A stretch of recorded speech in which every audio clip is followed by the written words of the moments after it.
tell you, people think that, first of all, everyone has to have a go-to. And what I didn't get to say with Byron is, when I started speaking and trying to get moving with it, Byron was like always on some other stuff. Like he was always ahead of the curve. And when I went to California, we spent some time together, he was talking about Blog Talk Radio. And I was like, what is that? He goes, dude, it's like this podcast thing. And it was still in beta, right? Blog Talk was beta, you know what that is. And so I was not able to get out into the street and go speak as like I wanted to, but he said, you got to get your voice out. So I went back home, got a microphone, got on Blog Talk Radio, and started to interview people. People are like, Mark, I've been interviewing people since I was in high school. If George Belden is listening, thank you, Mr. Belden, for the Maple Heights High School video class that we were the alpha class for. That set the tempo. Anyway, that's why we're here tonight, and this is what I do. So Michelle Oneal is here to talk about some stuff, and as you know, I don't do bios nor intros. So Michelle, it's all you. Good luck. We'll see you on the other side. Good luck. Come on. Mark, again, thank you for being here. So the reason that I'm on here is I want to talk about 3 things that you can do in this time of uncertainty and fear to help you deal with that overwhelming and overcome that overwhelm. But my name is Michelle Oneal, and my company is Mastering Your Monday LLC, which is a lifestyle enrichment company. And I always say, how do you eat an elephant? One Monday at a time. And what do I mean by that? I don't look at Monday as just the day of the week, but it's making things, having a big plan, but making things in bite-sized pieces so that you can focus on the things that you need to focus on and just move ahead one day at a time. And at the end of the day, you really know you're really accomplishing things. So I love to help women and guys, but mostly women, create the balance and the control that they desire in life. And, you know, we're overworked, we work hard, especially women that are nurturers. They take care of the home, they work hard at work, and then they come home and they work hard at home. And we're just caregivers. And then we get overwhelmed. A lot of times we don't even know how to say the dreaded N word, no. So one of the things we do is I help women with that. One of the 3 things that I want to talk about today are, number 1 is setting boundaries. So especially now that we're home and we have our kids there, we have our husband there, or we're there by ourselves, whatever, it's so easy. And one of the things I found myself doing is it's hard to make yourself do the things that you need to do unless you have a job and you're teleworking, you can't get back up. You know, that desire to get up every day, that desire to clean the house or cook or whatever it is to do, it's hard to really push yourself to do that when you don't have that structure. So the first thing we need to do is set that structure, set those boundaries in place, because if not, just things go haywire. And how do we set those boundaries? How do we set those things in place? It's first we look at the non-negotiables, because we all have non-negotiables in our lives. We all have those things that we just will not put up with. You know, it could be that you won't put up with the bed not being made every morning, and just making that bed first thing in the morning, you've accomplished something and you've done something powerful. So it's setting those boundaries and knowing your non-negotiables. And you always talk about, well, you know, how do I know what really matters to me? Find the thing that you hate above all. That's the thing that becomes your non-negotiable. I will not let anyone call me out on my name. That's my non-negotiable. The whole conversation stops if you want to call me out my name. So you decide what those non-negotiables are, and that's where you begin to set your boundaries. You have to be willing also to say no. Again, that dreaded N word. And the reason why is because if you don't, people walk all over you. People will take advantage of you. If you let them, they will. Just plain, that's just the way it is. And when we're able to say no, we break that space open to say yes for the better things, for the great things. We can say no to the things that don't matter, but we can also say no to the good things. And a lot of times we find ourselves feeling guilty for saying no. But when we don't say no, we're allowing others to treat us in a way that we don't want to be treated. it's up to us, it's our responsibility to teach people how to treat us. And so by setting those boundaries, by telling people, and this is at work, this is at home, no matter what, you can set boundaries. Okay, so you're home now, you're not going to work, or you're teleworking. So what boundaries can you put in place? Well, if you have kids, letting them know that this is work time and setting specific times that you're going to do things. I had a young lady that I was talking to today, and she's trying to homeschool her daughter. And she found out, because she works from home, that the best time for her to work with her clients is in the daytime. The best time for her to work with her clients is actually in the morning. That's when she's her best. And she found out, I can't work with my clients and work with my daughter and her schoolwork at the same time. And so her daughter wasn't getting her schoolwork done because neither one of them were really getting any quality stuff done, because they were trying to do it simultaneously. So the thing was, she finally decided, today, I will put my daughter's stuff in the afternoon where I can dedicate time to her. And those few hours that it takes to work over the schoolwork will be a lot shorter because she has dedicated time. And then she's able to work with her clients when she's her best and fresh. So that's setting the boundaries. And now that she has those boundaries in place, the thing is to keep those boundaries. Have you ever had kids and you tell them, do not talk to mommy when you're on the phone, when she's on the phone? And as soon as you get on the phone, what do? Mom, mom, mom. But the problem is, if you answer them, you've just taught them that they can break the boundaries. So don't answer them, or let there be a consequence to their interrupting you. So that's what we have to do about setting the boundaries. And then the other thing is creating that buy-in. When you set boundaries in your home and there's other people in, you create that buy-in. Hey, all of us are here. All of us have this work to do. I really want us to pick up before dinner or before breakfast, and then again at dinner time. So you've set that boundary, and you tell everyone, you create that buy-in. Hey, the reason why I want to do this is because if we let it go all day, it just overwhelms us. We have too much junk around the house, and then we start arguing, and then things are unpleasant. So why don't we just before we eat breakfast, just make sure we pick up, make the bags, and make sure everything's done, and then we come together and we eat as a family. And then before dinner, hey, why don't we put everything away, come together and eat dinner, and then we can go back and watch a movie or do whatever. But you've set those boundaries, and everyone has bought in with you. Why are boundaries so important? Because you've created ownership.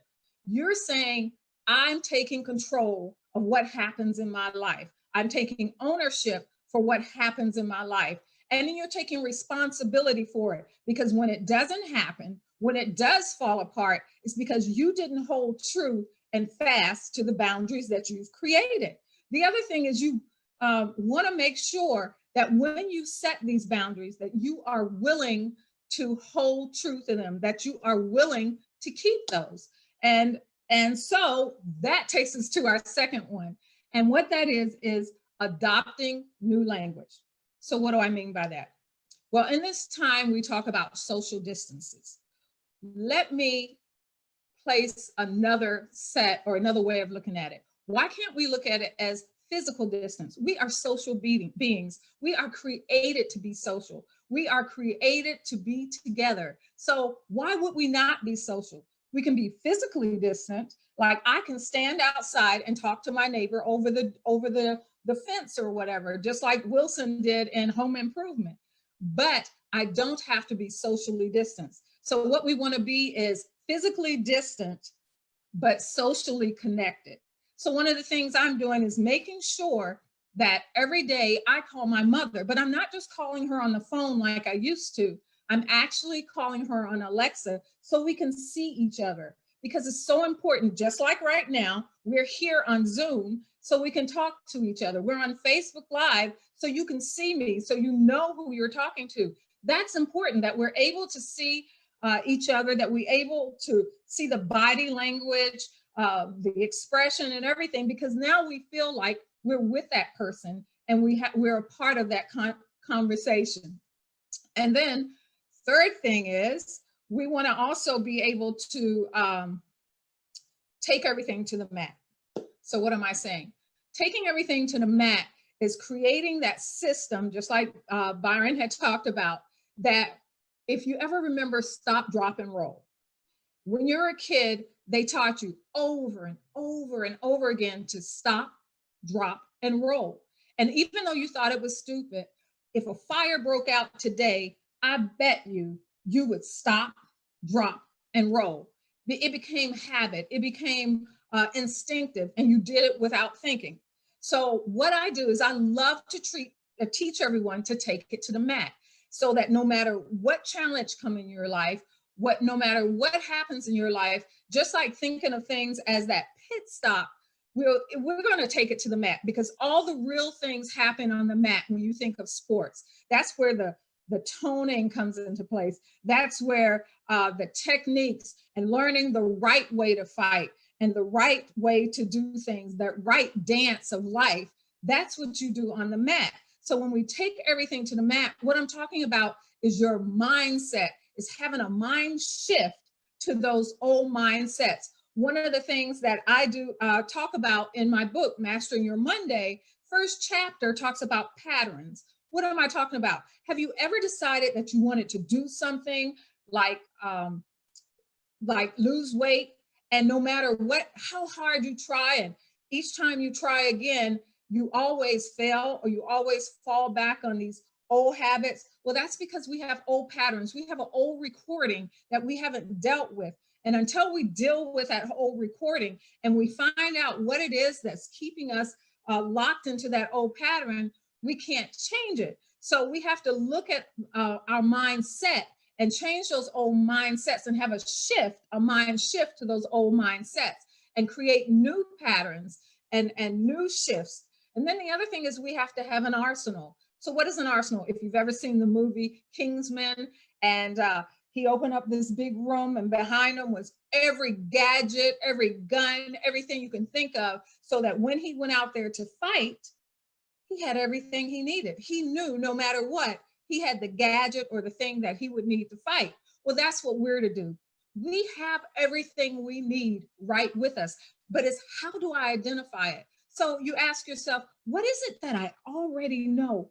What is it that comes natural to me? What is that God-given talent that I have? What things come easy to me, or what things just happen and I don't understand why I know it? But not only that, who is in my family?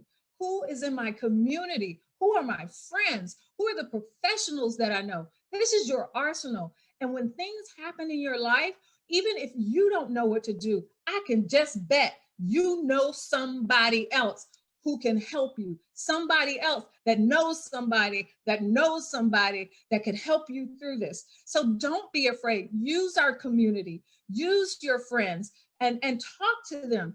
And then the other thing is, the last thing is your T, which is your techniques. So with that, what I'm saying is, right now in what's going on now, right now with all this chaos and uncertainty, you need to look at the lessons here. We're seeing the fails. We're seeing the things that aren't working. We're seeing the places where there are holes and there are gaps. And that's where we start beginning to look for things that we can do to fill those gaps, lessons that we can learn to not do that anymore, or to make sure that doesn't happen anymore. And so we take all this and we look at what we can contribute, what we have, and then we also look at where we're failing. If this didn't work, what do we need to learn? What technique do we need to learn? What knowledge do we need to get, so the next time we can fill that space, the next time we can do better? Because it's always for us to shoot for excellence. That's how we're created. And don't ever think that you don't matter, because each one of us are a piece of the puzzle. Each one of us has a purpose. So you have a purpose, and don't let anyone tell you any different.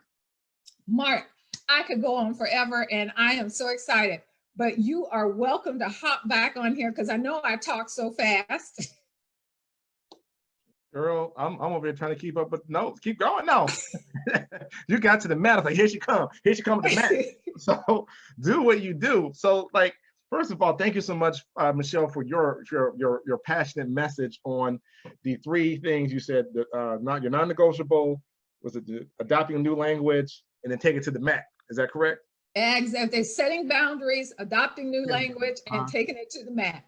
Yeah, y'all got that. Setting boundaries. Anyway, I just got all bedazzled. And so real transparency, again, y'all follow me long enough, you know that I'll quickly to say that there's this thing called confirmation. There's certain things that God puts in place and moves around and shakes around that when it comes together, that there's no way you could have planned or orchestrated it. It just kind of just does its thing. This is one of those things. We were down actually 2 speakers tonight. Kendra calls in and says, hey, you need a spot? Yup. Hey, I got my friend Michelle. So, oh, she's good. I don't know what you're talking about. I have no idea until early this evening that she starts sharing with us. Okay, cool. Explain all of that. And this kind of ties in to what I've been talking about. I talked about yesterday on Monday about those things you need during this time. And you're talking about setting boundaries. You're talking about saying no. You're talking about being able to adapt and change your mindset. All these things are necessary for success. So I have a question for you, Michelle. My first question is, how did you come up with this formula, this process? Mat technique. It's because women, to me, I always see women, or a lot of times we fall into that victim mentality, and we think we're in situations where we can't get out of it. And it actually started when I was a child. I'll do a quick story on this. Time, or take your time. My mother set me up really to be a fighter, to do this mat technique. So when I was a little girl, 9 years old, these 2 girls wanted to beat me up, you know. So I went home crying, and if you're as old as I am, you know, your mom's standing in the door, hand on the hip, behind the screen door. What is your problem? And I'm like, I want to be. She says, girl, I don't care what you do. She said, you get yourself a brick, you get a stick, but I don't care what you do, but you get your tail back out there, or you're going to have to deal with me. Right. So I looked at mom. I looked at them 2 girls, and I went back out there. Now, to this day, I really don't remember whether I won or lost, but here's what she taught me. She taught me, no matter what the odds are, you go back out there and fight. Don't you take it. And then she said, look around and get whatever resources that you can, and you take it back with you. And that's the A, the arsenal. Whatever resources that were in that brick, that stick, that's what I took back with me. I had to change my mindset, was that it was my mom or them. All of a sudden, they didn't look so bad to me. I was more willing to go back out there. And then my mother had already groomed me on how to fight and stuff. So I took every technique, every pull hair, screaming, whatever. And I took every technique I had, and I went back out there and I fought. Well, see, if you had done it now, you'd be in MMA and making millions. So that technique will get you millions right now in the cage match. But the life lesson that you pull from that is amazing, that you could take that, and a lot of our stuff is life lessons. If you would just apply it, I think when you're talking about changing the script and changing to things that you don't need to be doing right now, and actually inadvertently say yes to things that you are be open to coming to you that you could do when you learn how to say no, because most of the time we say yes to the wrong things and no to the wrong things. Well, the thing is, for me, there is people are important to me. Just like with Kendra, I think people are your biggest asset, your biggest entity. And I always ask people at the end of the day, who's going to be at your deathbed? And I know that sounds morbid, but most of the people you come across, that boss, that McDonald's, none of them care about you at the end of the day. So for me, it's easier to say no to that. And then you have to remember, a lot of people don't know that also, if you said yes once, doesn't mean it always has to be a yes. So you can change that, and it can become a no. But I also say you learn the 50 shades of no. And what that is you learn how to say no. You don't have to say those words. You open up space for them to say the best yes too. I would love to help you, Mark. I really would, but I don't think I could serve you to the best of my ability right now. And I think if I did something for you right now, I wouldn't give you the time and the dedication that it deserves. So I can either find somebody else that could probably serve you better, or can we do this at another time? Hmm. Sure. I'm Okay. serving I you thought you and took, I'm serving I thought me. you took me notice something. I was just taking that on. Sure, that was really nice. Not a problem. So that is impaired, like, be able to say that. And you're going back to this first one, the no thing. One of the things I do on the timeline every year is I talk about a word of the year that helps with mindset and readjusting and get back in together. And so my word of the year is flagrant. And the reason I chose flagrant is because of what it stands for. And people are like, well, oh, that's just kind of foul. You're going to be flagrant and mean with everybody. No, I'm already mean to everybody. But the answer is I actually need to be more flagrant to the things that keep me away from where I'm trying to go. The no's. I need to be And able that's so important. That's what Mastering Your Monday is all about. It's about focusing on the things that matter and creating that space where you can do the things that matter most to you in your life, because we get so inundated with everything and doing everything else that we don't have time for the things that matter. We don't have time for the people that matter in our lives. into your language. No, number two, I have adopting a new language. I don't know if that's correct or not, but Adopt new language, yes. I did. Oh, sweet. Adopt new language. Neuro-linguistic programming, right? Words have effects on us. The way we say it, how we say it, what we leave open, would, could, should, all that thing drives us. How are you able to take your clients or who you're working with and help them to change the syntax, if you will, on what they're saying, and especially what they're saying about themselves? I make them think. I ask questions, because a lot of times it's like there was a young lady I was just working with recently, and she says, I feel so guilty about saying no. She says, I say yes to everything everyone asks me to do, and then I'm overwhelmed, I can't do it, but I feel guilty. And I asked her, I said, so what in your life has made you feel that you have to say yes to everything? And so that made her think. And so now she's going back to, remember I talked about those patterns, Right. and those things that happened in our past that creates that space, and we can't move from that. So now she's able to move past that because she started looking at what was it, and then we worked through that. Well, why? And then just asking questions, because a lot of times it's not that we don't know the answers, it's like they're not in the forefront of our mind, and we have to work through them. Nice. Patterns are heavy. They're hard to break. I'm sure if Dr. Wiggins were on, she could get even to the more psychology of it. But it is pretty heavy when you have these patterns, and we do them without thinking. The shortcuts we take, I think schemata, I think schema is the word I think I'm looking for, where you take a shortcut to do stuff, and you get there and like, how did I even get here?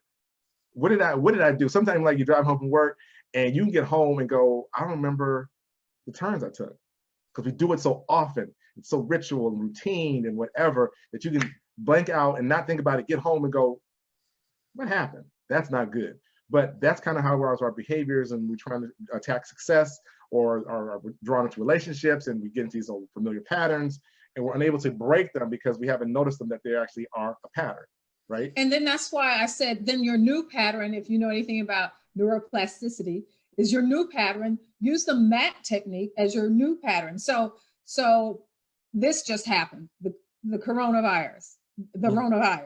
So the first thing is ask, okay, how do I look at this? I can sit here and say, oh, woe is me, I can't do this or whatever, or I can take this, all the things I wanted to do, now I have the opportunity.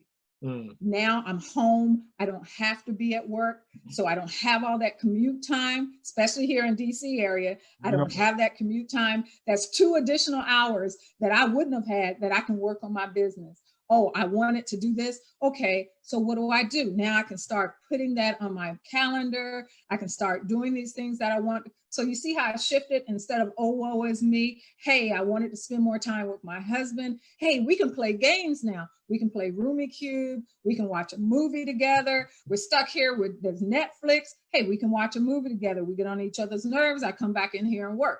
So now we've used this, and we're using this to our advantage. Okay, the arsenal. The community. How can I help my community? What are things? Being on here for me is helping my community. If one person listens to this tonight, one person walks away with something they can do tomorrow to help them move forward, then I've done my job. I'm happy. So how can I help my community? How can I get out there and do something to make a difference in someone else's life? And the same thing with me. Who do I need to reach out to? Or who, I'm trying to do this new thing on my computer. Who do I know that knows how to do this, that's now stuck home, that could probably help me figure this out? So now we're on the arsenal. Now we're doing that. And then the technique and the training. Hey, I always wanted to do a website. Now I got the time to figure out how to watch these YouTube videos and figure out how to do this website and put this website together. So it's all on, each time we're in a situation, in a crisis, in a challenge, if we think through it like this, then we move ourselves out of it and we see the lessons and the benefits. I really was paying attention to the arsenal piece and the way you explained it, because that's what this whole week is about. It's my arsenal. It's my arsenal of friends who speak with a message. And I'm like, hey, y'all, come on over here, because all of us can get this out here and do more of what we're trying to do. It's the give. It's like one of my steps, right? Checking in on other people, doing for other people, do what you can for other folks. You know, I'm going to the closet, I'm pulling clothes, I'm throwing, extra, because there's somebody out there who's in need. But in my normal pattern of life routine, I don't break and make the time to do it unless it's tax season, like it's early fall and give it in so I get my tax return. Now there's a need. So let me go really and scale back. Let me go ahead and do all those things, because I do have the time now that I'm home, or whatever, the lifestyle has been adjusted. We don't know how long. So let's go get at it. Let's not waste time. Let's make the time. So doing podcasts and lives and speaking and having people speak was what I love to do. This is what I love to do. So let's do more of it. And you have everybody, you have like D Nice, Tyler Perry, everyone is giving back.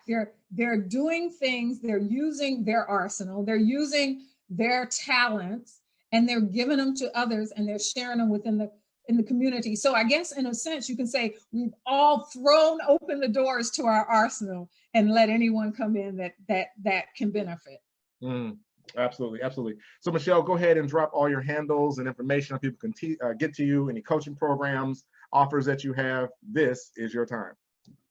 Absolutely. If you want to see anything about my upcoming master class, I have a master series. My book is on there. Go to www.masteringyourmonday.com. And then I'm also on Facebook, Twitter. No, I'm never on Twitter. Facebook, LinkedIn, Instagram is michelleoneal.com. I'm at Michelle Oneal. And I will also drop a graphic in here. So if they want my information, they can get it there. Please do. Welcome to my arsenal. Help yourself. So awesome. Well, thank you, ma'am, for coming on board and hanging out with us tonight. I really, really appreciate it. And we'll be back in touch soon. I got one more thing. Go for it. Add that R, responsibility. R, take responsibility for your life.